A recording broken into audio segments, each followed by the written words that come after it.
अस्सलाम वालेकुम। आज मैं एक बहुत ज़रूरी वजीफ़ा आपको बताने जा रही हूँ।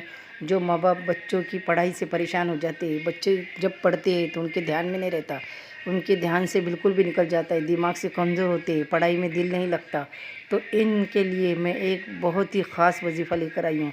इस वजीफ़े को करने से बच्चे के दिमाग ज़्यादा तेज़ हो जाता है, दिमाग चंचल हो जाता है और जो भी पढ़ते हैं वो दिमाग में रह जाता है, पक्का बैठ जाता है। तो इसलिए हमको इस वजीफ़े को अच्छी तरह से करना चाहिए। तो देखो, मैं इस वजीफ़े को आज आपको बताने जा रही हूँ। इस वजीफ़े को हमको किस तरह करने हैं। तो जो भी माँ बाप परेशान हैं, इस वजीफ़े को ज़रूर देखें और अपने बच्चे के लिए इस वजीफ़े को हमें ज़रूर करना है। तो इस वजीफ़े को देखो, मैं ऊपर स्क्रीन पर आपको बता रही हूँ। या जल जलालु वल इकराम, हमको ये वजीफ़ा करना है। तो इसके आगे आपको 3 बार दरूद शरीफ पढ़ना है और 3 बादाम लेने हैं आपको।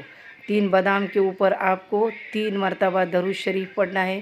फिर उसके बाद या जल जलालु वल इकराम ये पढ़ के उस पर फूंक मारनी है। अव्वल व आखिर आपको 3-3 मरतबा दरूद शरीफ पढ़ना है। जिस भी बच्चे को पढ़ाई में बिल्कुल भी ध्यान नहीं रहता, भूल जाते हैं, तो उसको इस वजीफ़े का बहुत ज़्यादा से ज़्यादा फ़र्क पड़ेगा और उनकी ध्यान और मेमोरी एकदम शार्प हो जाएंगी।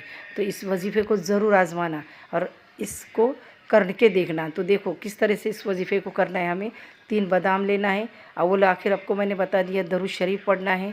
फिर उसके बाद इस बादाम को हमें बच्चों को शाम में सोते समय 1 बादाम देना है। जब हम वजीफ़ा कर लेंगे तो 1 बादाम बच्चे को फूंक मार के दे देना है। मतलब तीनों एक साथ ही करना है, तीनों बादाम पर एक साथ ही फूंक मारना है और 1 बादाम शाम में सोने से पहले देना है। दूसरा बादाम हमें सुबह बच्चे को नयार पेट मतलब सुबह में उठने के बाद नयार पेट खाली पेट देना है। और तीसरा जो रहता है बादाम, वो दोपहर में देना है बच्चे को। तो देखो, इंशाल्लाह आपके बच्चे की मेमोरी एकदम शार्प हो जाएगी। इस वजीफ़े को ज़रूर आजमाइए, ज़रूर कीजिए। अल्लाह हाफिज़। दुआ में मुझे ज़रूर याद करना।